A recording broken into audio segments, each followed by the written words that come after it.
Sir हम 10वीं की परीक्षा दे दिए। 10वीं की परीक्षा हम पास हो गए। अब हम 11-12 में क्या पढ़ें? हमारे अंदर बहुत सा डाउट हो रहा है। हमारे मित्र कह रहे हैं गणित ले लीजिए, हमारे मित्र कह रहे हैं बायोलॉजी ले लो, हमारे मित्र कह रहे हैं कि कॉमर्स ले लो और हमारे ही मित्र कह रहे हैं कला ले लो। आखिर हम किसकी बातों को माने, किसकी बातें सही है, किसकी बातें गलत है? हमारे जीवन में आगे क्या होने वाला है, हम नहीं जानते। आप हमें समझा दीजिए। दोस्तों नमस्कार। आप हमारे जितने भी छोटी बड़ी बहनें, हमारे भाई, हमारे दोस्त, हमारे मित्र इस वीडियो को देख रहे हैं, आपके अंदर अगर किसी भी प्रकार की ऐसी समस्या है, आपको ये सोच रहे हैं कि हम आखिर करें क्या? बायो लें या मैथ, कला लें या कॉमर्स लें? ऐसा आपके अंदर डाउट है तो ये वीडियो आपके लिए है। और आप वीडियो को पूरा देखना, फिर उसके बाद आप अपनी प्रतिक्रिया देना। मैं आपसे यही निवेदन करूंगा कि कम से कम 2 से 4 मिनट इस वीडियो को देख लेना जरूर, समझ लेना। आप वीडियो को लाइक करो या ना करो, शेयर करो या ना करो, लेकिन कम से कम देख लेना। अपनी ज़िंदगी का डिसीजन ऐसे ही शॉर्ट वीडियो देख कर मत करना, पूरी ज़िंदगी का डिसीजन इस वीडियो में होने वाला है। सबसे पहला प्रश्न यहाँ पर है, हमने प्रश्न को यहाँ पर लिख लिया है कि आखिर सर हम करें क्या? हमारे पास बहुत सारा डाउट है, कौन सा विषय लें? तो दोस्तों मैं अपने यही प्रश्न मेरे पास भी उठा था जब 2019 की परीक्षा हमने पास किया था। 2019 की पेपर दिया था, हमारा जब रिजल्ट आया था तो हमारे माइंड में भी यही प्रश्न चल रहा था कि हम बायो लें या मैथ, कि आर्ट साइड लें या फिर कला। तो साथियों, मैं आपको ये बता देना चाहता हूँ कि 3 कैटेगरियाँ होती हैं। एक होता है बायोलॉजी, एक होता है सॉरी आप सिंपल से समझिए, एक होता है मैथ्स लेवल, मैथ और बायोलॉजी लेवल, जिसको हम लोग कहते हैं क्या?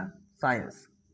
सबसे बड़ी चीज जो वर्तमान समय में ट्रेंड चल रहा है, साइंस पढ़ने वाला व्यक्ति बुद्धिमान माना जाता है और कला पढ़ने वाला व्यक्ति थोड़ा अल्पज्ञ माना जाता है। ऐसा माना जाता है जो कमजोर होते हैं वही कला पढ़ते हैं। तो यदि आपके अंदर ये डाउट है कि केवल तेज लड़के साइंस पढ़ते हैं, कमजोर लड़के आर्ट्स पढ़ते हैं, तो ये गलत बात है। सारे बच्चे तेज ही होते हैं, क्षेत्र के हिसाब से पढ़ते हैं और डिसीजन सबसे बड़ी चीज होती है। तो एक होता है साइंस वर्ग, एक होता है आर्ट्स वर्ग, एक होता है कॉमर्स वर्ग। विज्ञान, कॉमर्स और कला 3 वर्गों में बांटा गया है। 3 वर्गों में साइंस वर्ग में क्या होता है? साइंस वर्गों में 2 चीजें होती है, पीसीएम और पीसीबी। पीसीएम का मतलब होता है physics chemistry biology, PCM physics chemistry और मैथ। एक होता है पीसीबी फिजिक्स केमिस्ट्री और बायोलॉजी। पीसीएम यानी मैथ्स कौन लेते हैं, गणित कौन पढ़ता है? Physics chemistry math. गणित अगर यदि आप लेना चाहते हो तो क्यों लोगे? यदि आपका मन इंजीनियरिंग लाइन में, आपको इंजीनियर बनना है, यदि आपको वैज्ञानिक बनना है, यदि आपको डिफेंस में जाना है, तो नो डाउट आप गणित ही लेना। कोई कितना भी कहे, आप गणित ही लेना। समझ लेना, आपको इंजीनियर बनना है, आपको इंजीनियर बनना है, आपको आईटी सेक्टर में जाना है, आपको वैज्ञानिक बनना है और आपको डिफेंस में जाना है, तो किसी की भी बात मत मानना, अपनी बात मानो और आप फिजिक्स केमिस्ट्री और मैथ ही लेना। यदि आप मेरी बातों को समझें तो मैं यही कहूँगा कि फिजिक्स केमिस्ट्री और मैथ ही लेना। अब दूसरा प्रश्न आता है कि आखिर बायोलॉजी कौन ले, यानी पीसीबी कौन ले? तो मैं उन लोगों को कहूँगा कि इनके लिए बहुत ज़रूरी है। जैसे आप बनना चाहते हैं डॉक्टर, या बनना चाहते हैं नर्स, या फिर आप दवा से संबंधित कोई काम करना चाहते हैं, फार्मेसी जिसको कहते हैं, डॉक्टर, नर्स या फिर फार्मेसी, यदि ये बनना चाहते हैं तो आपको किसी से नहीं पूछना है, आपको फिजिक्स केमिस्ट्री और बायोलॉजी ही पढ़ना है पूरे साल, यानी 2 सालों तक। इंटर का पेपर आप देना है, फिजिक्स केमिस्ट्री और बायोलॉजी यही पढ़ना है।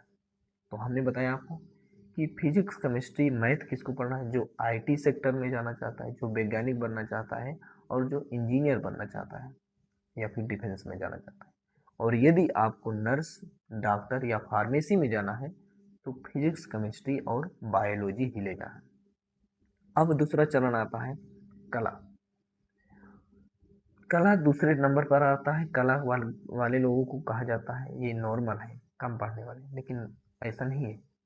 सारे विषय अपने अपने में मायने रखते हैं। स्वयं मैं भी कला वर्ग से ही इंटर किया है, रियलिटी है। तो आपको यदि आप कला लेना है तो क्यों लेना है?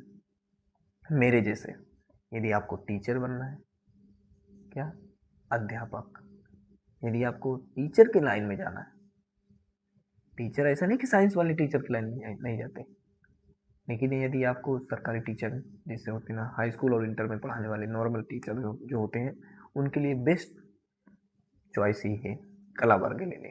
यदि आपको टीचर बनना है, यदि आपको वकील बनना है, और यदि आपको सरकारी नौकरी, कोई भी सरकारी नौकरी की तैयारी करना है 12 के साथ साथ, तो आपको मैं ये कहूँगा कि आप कला वर्ग ही लेना, जिसमें इतिहास, भूगोल और नागरिक शास्त्र होता है।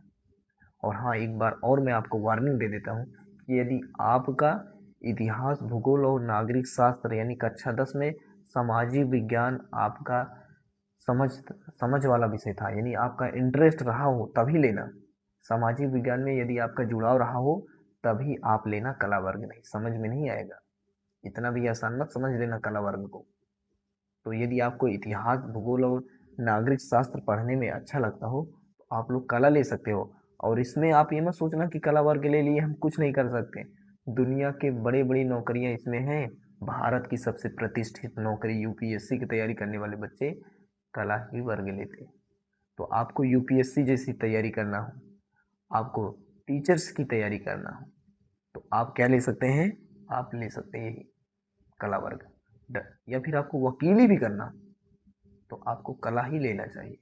इतिहास, भूगोल, नागरिक शास्त्र या फिर कोई भी सरकारी नौकरी करोगे तो आपको यही पढ़ना।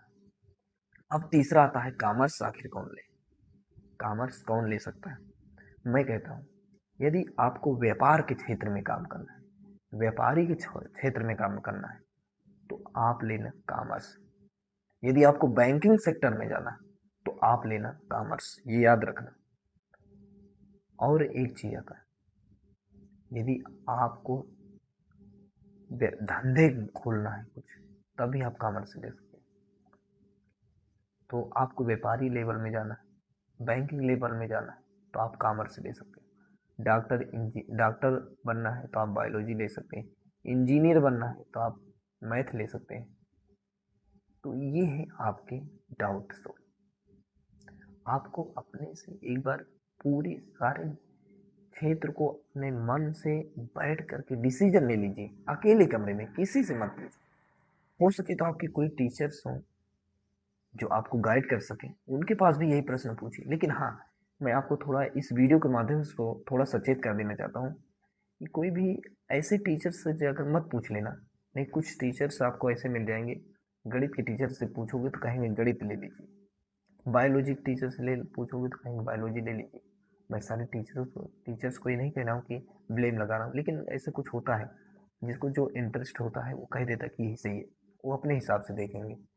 कोचिंग संचालक जो होते हैं वो अपने हिसाब से सोचते हैं कि हम इसको ये विषय दिलवा देंगे तो ये हमारा स्टूडेंट बन जाएगा। तो थोड़ा समझदारी के साथ उन्हीं से पूछना जो किसी पक्ष से ना बोले कि मैथ वाले बोल दें मैथ ले लो, बायोलॉजी वाले बोले बायोलॉजी ले लो, और कला वाले बोल दें कला ले लो। अपने हिसाब से लेना जो आपके लिए बेस्ट चॉइस हुई। बस आगे क्या करना है ये सोच के ही लेना, कौन सी नौकरी करना है, क्या तैयारी करना है। तो इस सब चीज़ों को आप अच्छे से विचार करना, तब जाकर विषय का चयन करना। और निश्चित ही आप इतने समझदार था क्योंकि आप 10वीं की परीक्षा दे चुके हैं। अब आप थोड़े समझदार बन जाइए। अब आपके बचपन की पढ़ाई नहीं, अब तो पार्टी शुरू हुआ है। अभी तो मेन काम बाकी है। 10वीं का मतलब होता है मेन शुरुआत हो जाना। मेन पढ़ाई तो 12 में होती है और आगे चल के होती है जिंदगी में। आशा करता हूँ आपको हमारे इस वीडियो से कुछ जानकारी मिली होगी। यदि आपको हमारा वीडियो कुछ सिखाया हो तो आप लोग सेशन पर कमेंट करके बताइएगा। लाइक करो या ना करो यार, कमेंट करके बताइए कि यह वीडियो आपके लिए कैसा था। थैंक्स। थैंक यू, धन्यवाद आपको इस वीडियो को पूरा देखने के लिए। बहुत बहुत धन्यवाद। ऐसे ही कुछ रिलेटेड वीडियो देखना चाहते हैं, ज्ञानवर्धक वीडियो देखना चाहते हैं, और आपको जीवन में किसी भी प्रकार की समस्या आती है, जीवन से संबंधित किसी भी क्षेत्र में आपको समस्या आती है, तो आप लोग हमारे शॉर्ट वीडियो को देख सकते हैं। आप लोगों के लिए है, आपका प्यार हमारे लिए सदा आदरणीय रहेगा। कमेंट जरूर करना और शेयर कर देना, हो सके तो अपने किसी मित्रों के साथ। लाइक करो या ना करो, कमेंट जरूर करना, हमें लगना चाहिए कि ये वीडियो आप लिए कितना कार्य करता है। बहुत बहुत धन्यवाद।